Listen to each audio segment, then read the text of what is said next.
গতকাল রথযাত্রায় সারা কলকাতা তোলপাড়। আমরা খুশি হিন্দু ভাইদের রথযাত্রা, রাস্তার উপর রথযাত্রা, পুলিশ প্রশাসনের সহযোগিতায় রথযাত্রা। আর বাংলার মুসলমান বাঁকড়া এমন অপরাধ করেছে, শত শত সশস্ত্র পুলিশ তাদের ঘাড়ের উপরে জুমার নামাজ পড়তে দেব না।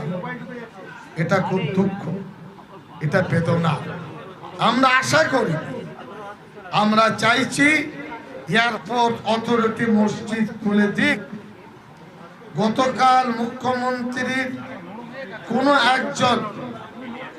কোনো একজন প্রিন্সিপাল সেক্রেটারি কোন একজন ব্যক্তির মাধ্যমে যোগাযোগ করেছেন, আমি উত্তর দিয়েছি। আমি বলিনি যে সিএম এর সাথে কথা বল, সিএম ব্যস্ত আছেন।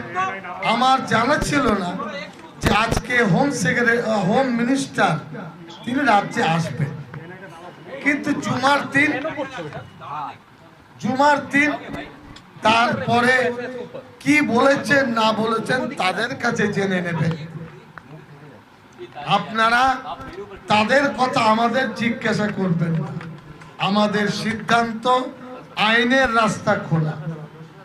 এক, দ্বিতীয় হলো সারা রাজ্যের 22টি জেলা, আমি বলছি দায়িত্ব নিয়ে, শান্তিপূর্ণভাবে 1 কোটির বেশি মানুষ নিজের নিজের মসজিদে দোয়া করেছেন, যথাসাধ্য কালো ব্যাজ পরে প্রতিবাদ করেছেন। দুঃখের কথা, বেদনার কথা। নেক্সট স্টেপ, এক হলো আদালত, আর একটা হলো অফিসিয়ালি চিঠি রাজ্যবাসীর পক্ষ থেকে। সেটা কমিটি আলোচনা করে ঠিক করবে। আর মিডিয়াদের বলবো, অতিরিক্ত কোনো প্রশ্নের জায়গা আপনাদের নেই, বিরক্ত করবেন না। আপনাদেরকে সম্মান দিই, রাখার চেষ্টা করবেন।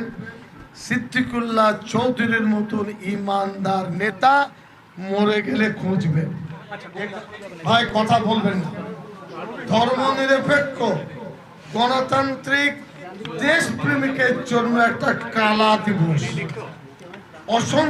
অসংখ্য অমুসলিম ভাইরা টেলিফোন করেছে, সাহেব কালকে আমাদের মন্দিরও তো বন্ধ করে দিতে পারে। আমরা অত্যন্ত শান্ত। हम फोन कर देंगे भाई, सीधा मसला, बात सुन लीजिए, उर्दू भी बताएंगे। आज আমরা দুঃখিত, পশ্চিম বাংলায় কি করছেন আপনারা? ছোট আছে কি আছে, ধৈর্য ধরুন।